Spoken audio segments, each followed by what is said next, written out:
Hi friends, welcome to Spicy Gumagumalu. ఎలా ఉన్నారు అందరూ? నేనైతే చాలా బాగున్నానండి. మీరందరూ బాగుండాలని కోరుకుంటాను.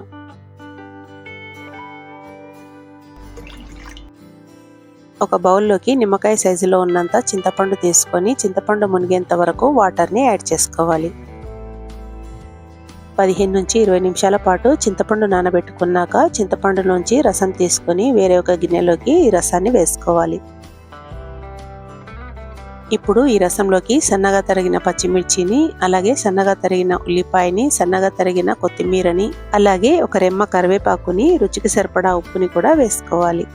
వీటన్నిటిని యాడ్ చేసుకున్నాక చింతపండు రసంలోకి పచ్చిమిర్చి, ఉల్లిపాయ, కొత్తిమీర, కరివేపాకు యొక్క ఫ్లేవర్ మొత్తం ఈ చింతపండు రసంలోకి వచ్చేలాగా వీడియోలో చూపిస్తున్నట్లుగా చేత్తో ఇలా బాగా పిసుక్కోవాలండి. అప్పుడే ఈ చింతపండు రసంలోకి దీని ఫ్లేవర్ మొత్తం యాడ్ అవుతుంది.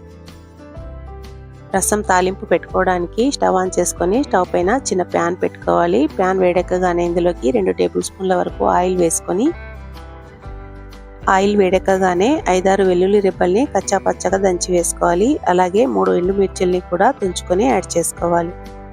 అలాగే 1 టేబుల్ స్పూన్ వరకు పచ్చిశనగపప్పుని, 1/2 టేబుల్ స్పూన్ వరకు మినపప్పుని, కొద్దిగా ఆవాలు, కొద్దిగా జీలకర్ర వేసుకొని ఈ తాలింపు గింజలు అనేవి కాస్త వేగేంత వరకు ఫ్రై చేసుకున్నాక ఇప్పుడు ఇందులోకి ఒక రెమ్మ కరివేపాకుని, అలాగే కొద్దిగా ఇంగువ వేసుకొని స్టవ్ ఆఫ్ చేసుకోవాలి.